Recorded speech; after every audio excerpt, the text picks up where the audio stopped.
Come and have a look at this. That's Amy. Look at those beautiful eyes. She used to look at me when she was a little baby.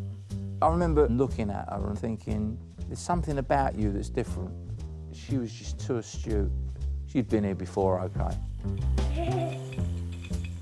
And who would have guessed how it would have all turned out? Thank you for the Sold Out Tour 2007. Rolling Stone. 50 times platinum. 15 million. For Amy and her brother Alex, growing up in North London was pretty normal, really. Q Award, Best Album. 2 Ivor Novellos. That's a famous shot now. They were all at the Grammys. But one thing I never imagined, my little girl would go through the hell of drug addiction. Win a Record of the Year, win a Song of the Year, win a Best New Artist, win a Pop Best Album. I'm Mitch Winehouse, and everyone thinks they know our story. Here's a close-up, the one and only Amy Winehouse. Let me say hello to all your adoring fans. Guess what? You don't. I love you.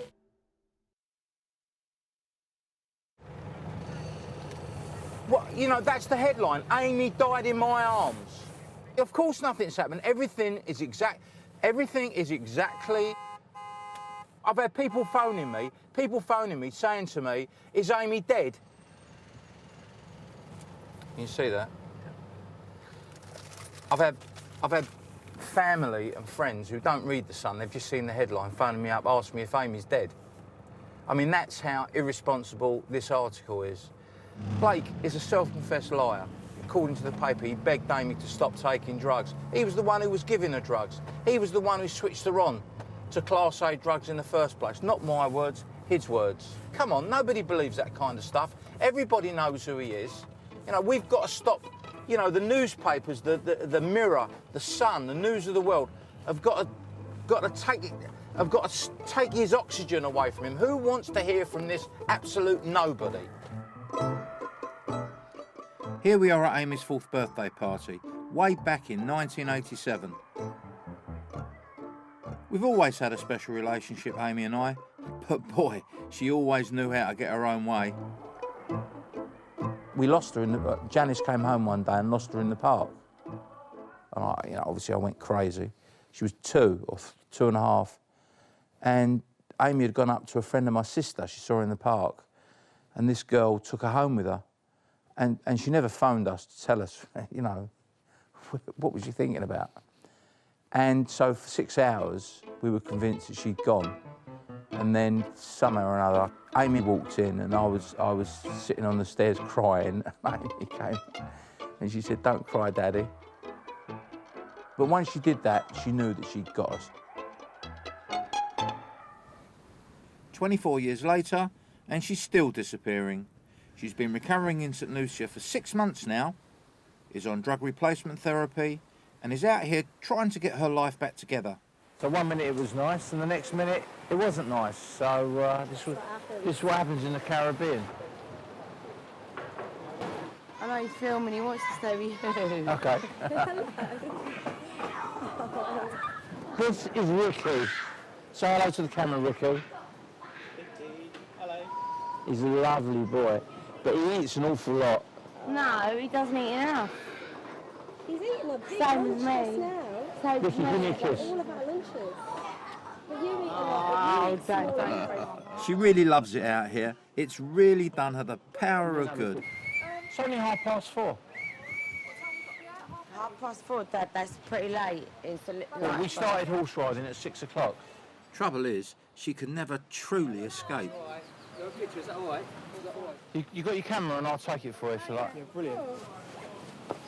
Cheers, mate. I really appreciate it. Yeah, well, Croydon. oh, right, I'm from Kent. Well, I'm not from Kent, I live in Kent. Maystone.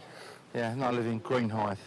Amy, how do you do it? Just push an older button. I'm really sorry. Oh, okay. Is that all right? Listen, All the way from... listen, if you're that sorry, then you won't...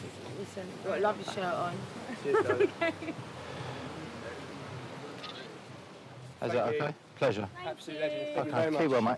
All the best, yeah. See you later, darling. Yeah, you'd be lucky, You know, I've got to say, why have you got to make a comment like that? Why is it, why have you got to do that? They asked to take a picture of you. No, that's got nothing to do with it. I I'm don't talking mind. to you. Dad, they got the photo that they wanted. I don't think they give back for it. You know what? Sometimes even I'm guilty of forgetting what it must be like for Amy.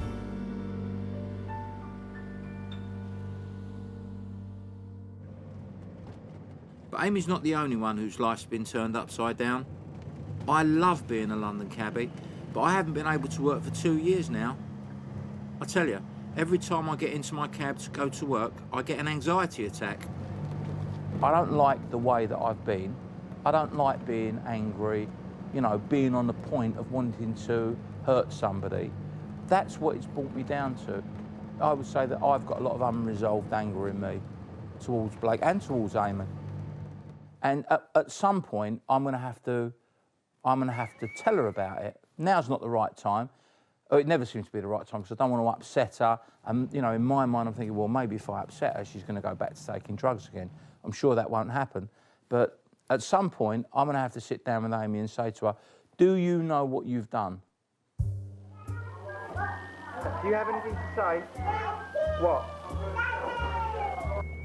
Like every parent, you wonder if you could have done things differently.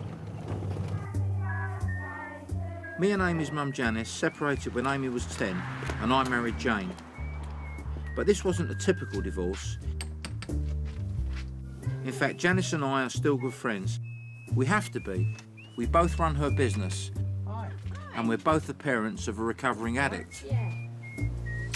You know, people have said, you've been great, I've been great, and we've got our daughter off drugs. We haven't got our daughter off drugs. Haven't. She's done it. Yes. You know, we've just been there, Absolutely. struggling through, Absolutely. and you know, doing what we think has been the best thing for her. You know, whatever happens, you know, we have to detach ourselves from the feeling of guilt. Did we not do the right thing? And Well, that is, you know, did we not do the right thing? I mean, did we split up? Yeah. We got divorced, and maybe that had a contributory factor, maybe it didn't. But the thing is that even though that is our child, her situation is not unique. No, I've spoken to people in that position, and I've said to them, when you were doing that, did you consider your parents' feelings? No. You know, it wasn't that they didn't love their parents anymore, but the big love of their life was doing whatever they were doing. Yes. And that took precedence over anything else. Absolutely. But Amy knows that we're here for her. It's probably the main reason for her survival. Yes. Oh, yes. And the main reason for my survival. Yes. Because without my family, I think I would have gone under. Yes. At the darkest point. Yes. And what a family. My grandparents were Russian Jews who came to England in the 1890s. I grew up in the East End surrounded by loads of aunts and uncles, real East End characters. Look, there's me. There's my dad. And that's my beautiful mum. Like a film star, and probably the biggest influence in Amy's life. But even with all our love and support, we couldn't protect Amy from falling into addiction. It's come to this, me an East End boy seeing a Harley Street therapist. Not something I ever saw myself needing to do. How have things been? Things are 1,000% better. And now she's horse riding in the Caribbean and running around, making music. You know, the transformation has been quite incredible. And she takes a lot of credit for that. She's done brilliantly.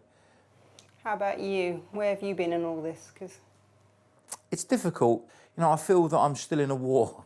I'm still in a war zone. And, you know, because of that, there's adrenaline pumping through me all the time. And, you know, I'm kind of used to the phone going at 2 o'clock in the morning. And it even gets to the point where if it doesn't ring at 2 o'clock in the morning, I'm wondering what's up. you look like there's some emotion there. Oh yeah, I'm quite emotional. You know, I don't think I could have done this without, you know, venting my emotions every now and again. Sometimes, not always to the in the most sort of positive way. It sounds like you're the one that's carrying the anxiety now. She's been off in St Lucia, chilled out on the beach, having a nice time riding the horses, and Yeah, actually now exactly. you're the one that's carrying the anxiety. You're the one that's kind of up to here with the stress. Quite often, all of the attention is put on the addict. You know, they get the resources. They can start to get well. You know, they can start to see that life is good, and there's all these people kind of ruined in their wake. Yeah. You know. If you don't mind me saying, Mitch, you're of an age, you know, you're carrying a bit of weight, you know, you've been through an enormously stressful period, you know, you need to start really looking after yourself. And you can't carry her burden. You know, you can't keep carrying her burden because you could be the one that drops down dead.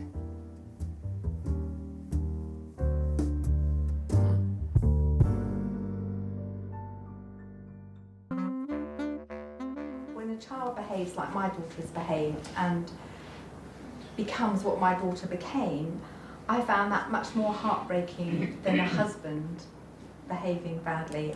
Basically, you're talking about a different sort of love. Yes, you're talking about Your a love different for your children is, well, in most people's cases, completely unconditional. One of the things that's helped me through this is listening to other parents who have gone through similar experiences. It is a war, and what happens when people come out of a war? That's right. They're drained and exhausted, and when people come back from a war, they find it very difficult to integrate into normal life. And perhaps that's, you know, what's happened to us. Yeah, I can identify with that, absolutely. I think the war is a good analogy. It's like post-traumatic, what do they call it? Post-traumatic stress. But for me, just when I think the battle's won, there's an attack on another front. Now, since becoming a star, Amy Winehouse has rarely been out of the headlines. Although she's off hard drugs, Amy is still struggling with her addictions. It's alcohol that's now Amy's problem, and which badly affected her performance 6 weeks ago at a Caribbean concert. Since then, in her Caribbean hideaway, Amy's drinking has continued. Does she look drunk? Amy's father wants to start a charity to help other families. You can see she's not drunk. We should keep the drums away from her. She's a shit drummer. Whilst continually hoping they'll stop in time to save themselves. But Janice, you don't know, you're looking at that news article, which was 2 months old. You know, she's 100% better, and you know that better than anybody else. So why you think, she's what? Who told you that? I can't believe all the tabloid stories about Amy drinking, but there's only one way to find out the truth. Do you put your underwear in your shoes when you pack? This time, I'm taking my best mate Stuart with me. It's tragic, isn't it? It is a shame. It's terrible, that is. Disaster. Really, it brings it all home a bit, doesn't it? I mean, it can happen to anybody. I mean, he's obviously frail. He's been ill. He's been ill for ages. You can guarantee. No one says nothing. He's been ill. Makes you pause to think, doesn't it? I mean, if it could happen to Michael Jackson.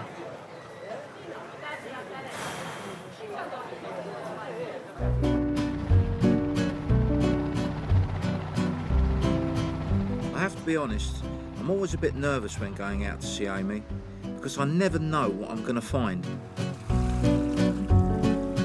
Amy has to take responsibility for herself. Ultimately, people have got to say, do what you want to do and get on with it. Every time Amy puts a drink to her lips, I don't want to shudder with fear. It's the same way with my son. Every time he goes out and drive in the car, oh God, I hope he doesn't crash the car and get killed. I've got to learn to let him get on with it. And, I struggle with that. I do struggle with that.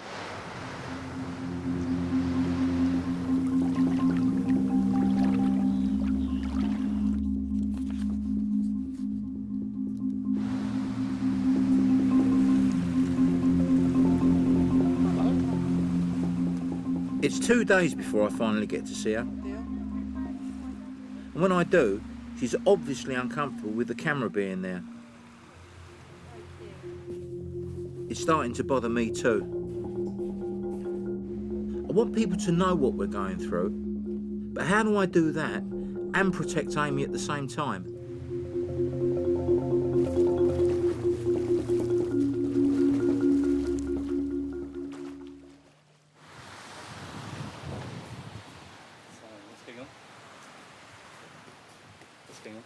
What's going on?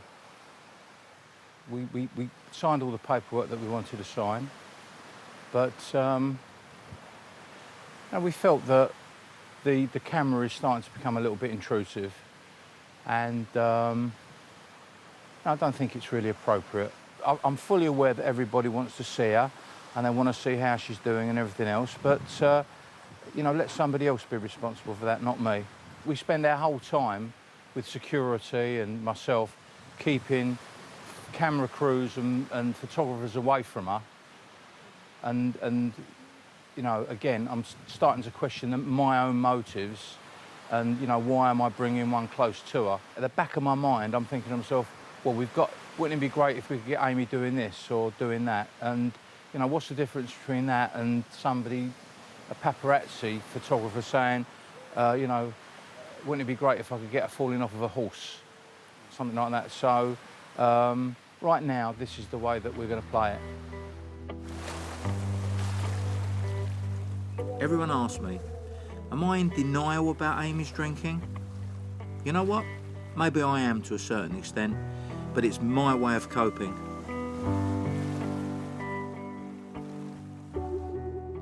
Because Amy's still drinking at the moment. Yeah, but on a much reduced scale.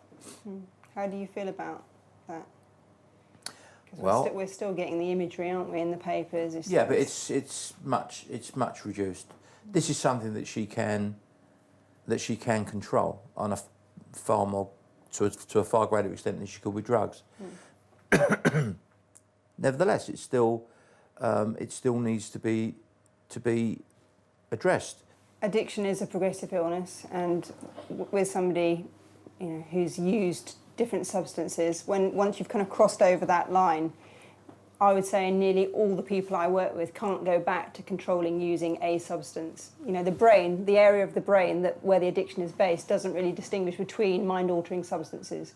So although she may be controlling the drinking at the moment, as long as she's using a substance, be it alcohol or anything else, the likelihood is that she's very vulnerable to the addiction taking off again in a new direction or exploding again.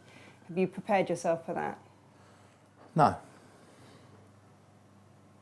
She's not out of the woods by any stretch of the imagination. No, I understand. We all wish her well. But, you know, she is still in a dangerous situation. It's tough, isn't it?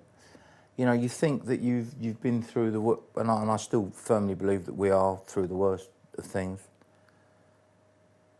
And yet the realisation is, or the reality is, that it could all start again.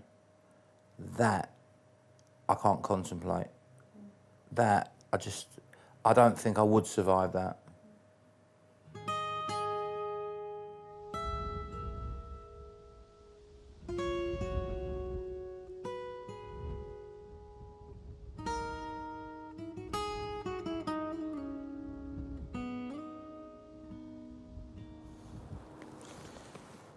It's my Uncle Alfie.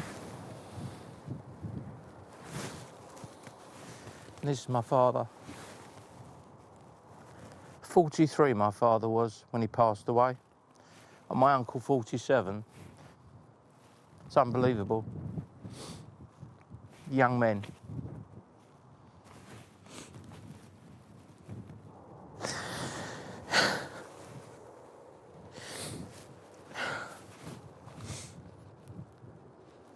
Right, here we go. Iskadalvius Kadashame Rabba. Diaolomim Churasai, Viamnich Malchusai, Chaachon, Uviamachon, Uvchai Dikol Beish Israel, Ba'agola Uvismon Karif Vimru Amen. Vimru Amen. And that is the mourners, what is known as the mourners Kaddish.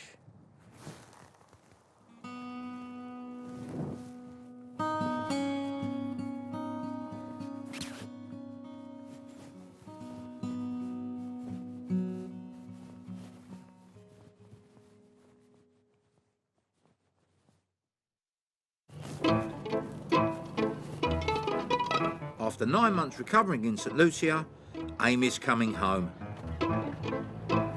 Pentonville prison, where my son-in-law spent 15 months of his life. Can you believe these lights are out? It's unbelievable, these main road lights. She wants to move back to Camden, and guess who's house hunting for her? It wouldn't be my choice for her to live because of the associations of the things that went on before.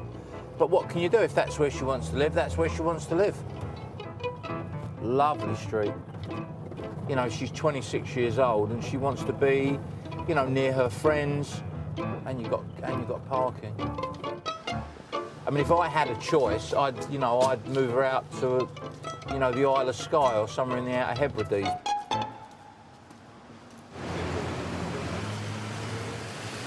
Trouble is, as a parent, you never stop worrying about your kids. She's only been back a week and she's up in court on a dodgy charge of assault. Allegedly, she punched the girl in the face who just happened to be a foot taller than her. I've had to just go, I had to get Amy up and she's maybe an hour and a half behind already. You know, normally you'd be nervous about, you know, are they going to find her guilty? I'm just worried that we're going to get there at all.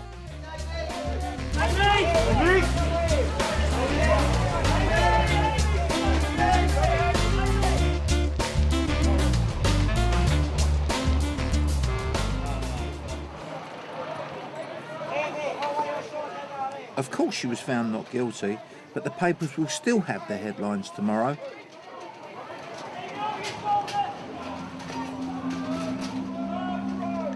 I know she's a star and everyone wants a piece of her, but one thing I still can't deal with is knowing that I can't be there to protect her all of the time.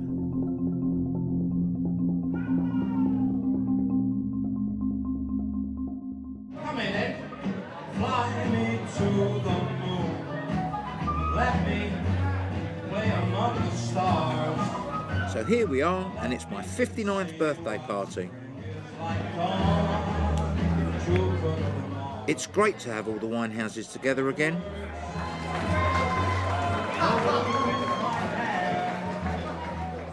And I must admit, for the first time in 2 years, I'm feeling really good about the future.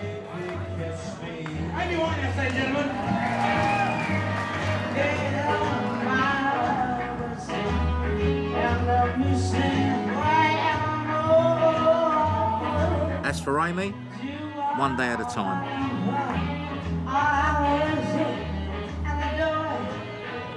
She's been clean for over a year now, and maybe soon she'll get around to finishing her next album. Who knows? Hopefully she'll settle down, find a nice Jewish cabbie, and give me some grandchildren. And maybe one day I'll learn to let go.